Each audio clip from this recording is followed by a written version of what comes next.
To Alexis Daesch in New York, where there's been a deterioration in the number of people. I mean, it's just horrible what's going on in the US. Lexi, the US has reached a historic high in unemployment. Just how many people have lost their jobs?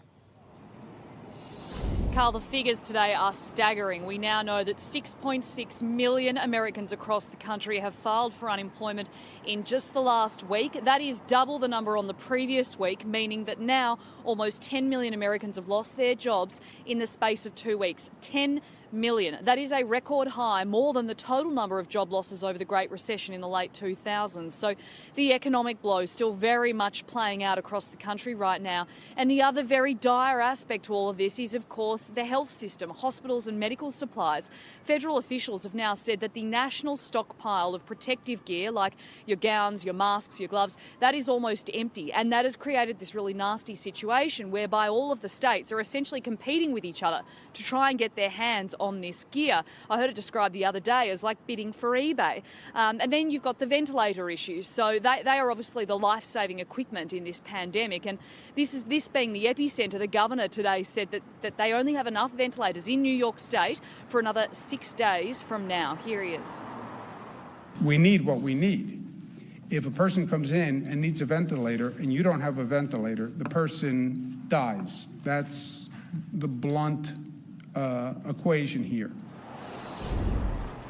And Carl, just to give you an idea of how those numbers translate to life on the streets in New York, well, this is 2nd Avenue. This is just one of the many long stretches where there is bars and restaurants and shops and everything. And I've been walking around here to get fresh air. They are all shut. And then you think about all those Americans who are not at work, not earning any money. It is a very sad situation and, quite frankly, a depressing situation here in New York at the moment. And they're all so close to each other, aren't they? Lexi, thank you. Come back to you a little later. Turning to Europe now, where cases continue to rise. A massive problem. Ben Avery is in London. Ben, the devastation shows no sign of letting up at all.